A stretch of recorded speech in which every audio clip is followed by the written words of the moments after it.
19 জুলাই নেতৃত্ব দেওয়াকালীন অবস্থায় সামনে থেকে পুলিশের গুলি আমার বুক বের করে পিছন দিয়ে বের হয়ে যায়।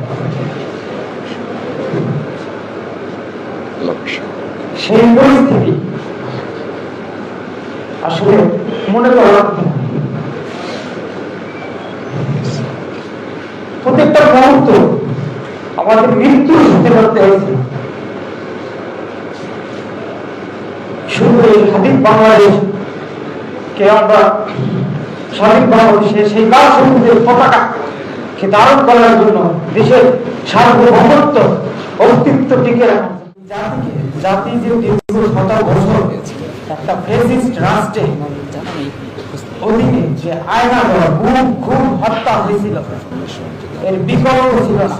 যদি আমরা সেদিন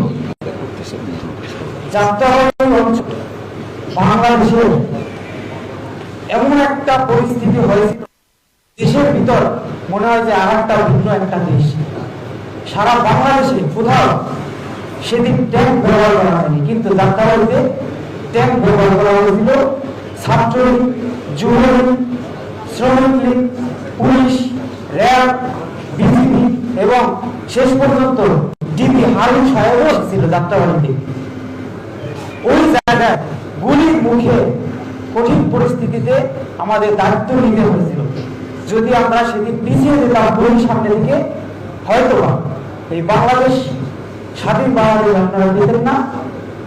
আবারও সেই ব্রিটিশ আমলে যখন 200 বছর ভারতের পূর্বাঞ্চল স্বাধীন করেছে, শাসন করেছিল, হয়তো বাংলা ভারত সিকিমের মতো হাজার বছর কিনা শাসন করত।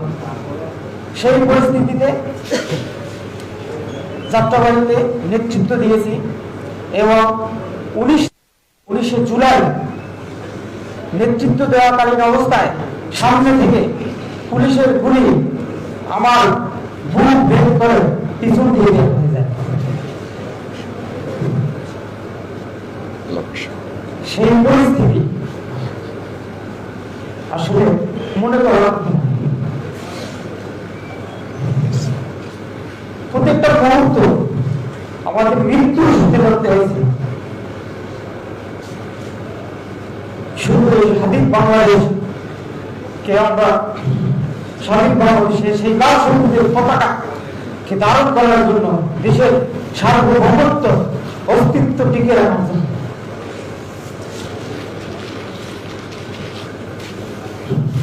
আমাকে গুলি দেওয়ার পরে আমার যাত্রাবাড়ি থানায় 2টা মামলা ছিল। 28 অক্টোবরে বিএনপির যে পল্টন ময়দানে যে সমাবেশ হয়েছিল এর আগে, তখন সময় আমার হাতে ঘুরে গেছিল।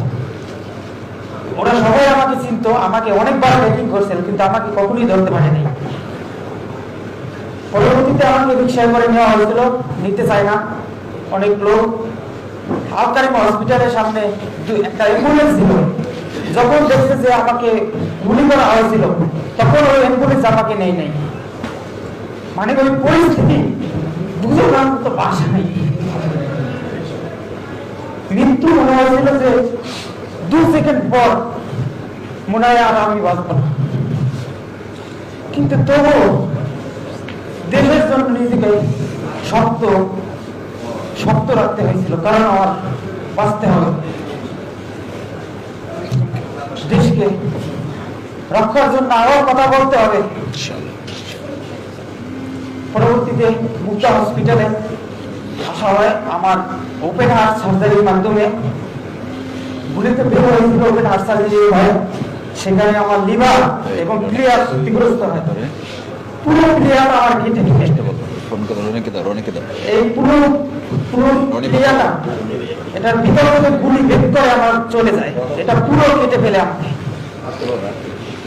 এই কাটা নিয়ে আমাকে ডাক্তার বলেছে যে আমার বাক শক্তি তখন হারিয়ে যায়, আমি কথা বলতে পারছিলাম না।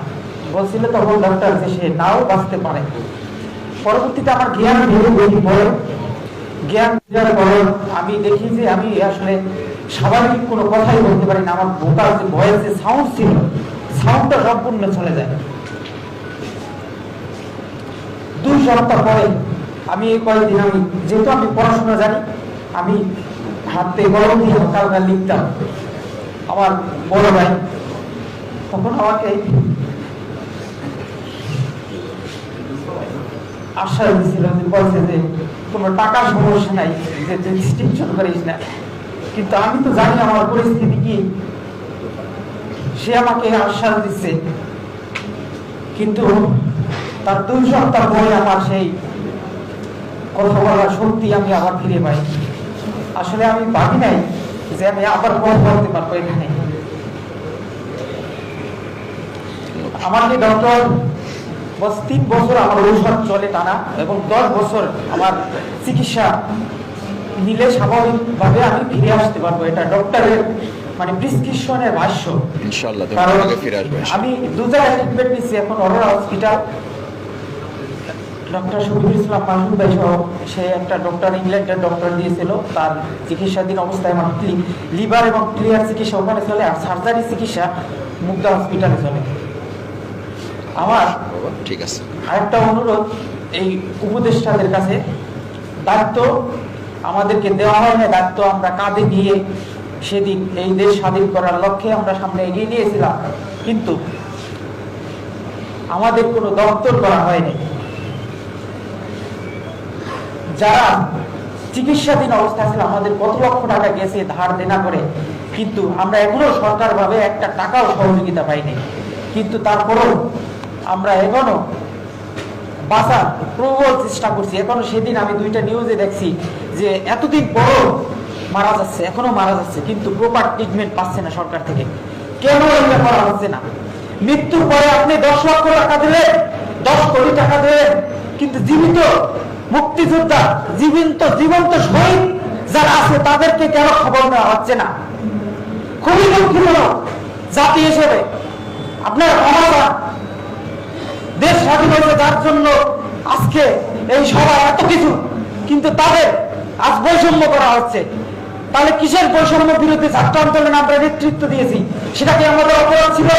তাহলে আর বৈষম্য চাই না, আর আগারও চাই না, আর গুম চাই না, আর খুন চাই না। ইনশাআল্লাহ ইনশাআল্লাহ সবাই দোয়া করবেন আমার জন্য, আমি যেন আবার স্বাভাবিক জীবনে আপনাদের মাঝে ফিরে আসতে পারি। ইনশাআল্লাহ। আসসালামু আলাইকুম। তোমার বাকশক্তি 18 কোটি মানুষের বাকশক্তিতে পরিণত হবে ইনশাআল্লাহ।